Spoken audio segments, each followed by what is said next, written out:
గతంలో తాను 8 ఏళ్లు ప్రేమలో ఉన్నానని అర్చనకు షాక్ ఇచ్చాడు ప్రిన్స్. దీక్షా పంత్, అర్చనలతో బిగ్ బాస్ షోలో కుర్ర హీరో ప్రిన్స్ ప్రేమ ప్రయత్నాలు చేస్తున్న విషయం తెలిసిందే. గత కొద్ది రోజులుగా అర్చనతో క్లోజ్గా ఉంటున్న ప్రిన్స్ దీక్ష ఎంట్రీతో మళ్లీ రూటు మార్చాడు.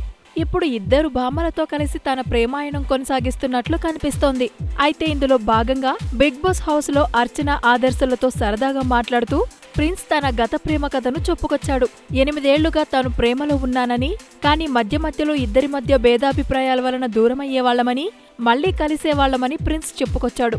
అయితే ఈ అమ్మాయితో ఉంటే జీవితంలో ఇంకేదీ అవసరం లేదనిపించే విధంగా ఎప్పుడూ అనిపించలేదని ప్రిన్స్ చెప్పుకొచ్చాడు. అమ్మాయిలు ప్రేమలో పడితే ఎప్పుడూ అదే లోకంగా భావిస్తారని, ఒకసారి బ్రేకప్ అయితే మాత్రం కనీసం తిరిగి అటువైపు కూడా చూడరని ప్రిన్స్ తన ప్రేమ కాదని చెప్పుకొచ్చాడు. ప్రిన్స్ 8 ఏళ్ల ప్రేమలో ఉంటే అర్చన తానేం తక్కువ కాదన్నట్లుగా తాను 5 ఏళ్లు ప్రేమలో ఉన్నానంటూ చెప్పుకొచ్చింది. కానీ 5 ఏళ్లు కూడా మధ్యలో విడిపోవడం, మళ్లీ కలవడం వంటివి జరిగాయని తన ప్రేమలోని చిన్న స్టోరీని చెప్పే ప్రయత్నం చేసింది.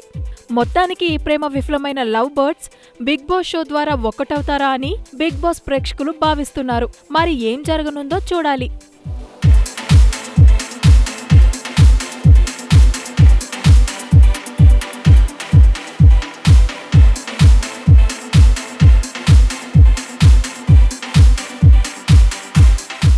Please subscribe new waves media. Hi YouTubers, మరిన్ని మంచి వీడియోల కోసం సబ్స్క్రైబ్ చేయండి. దాంతోపాటే బెల్ ఐకాన్ పై క్లిక్ చేయండి.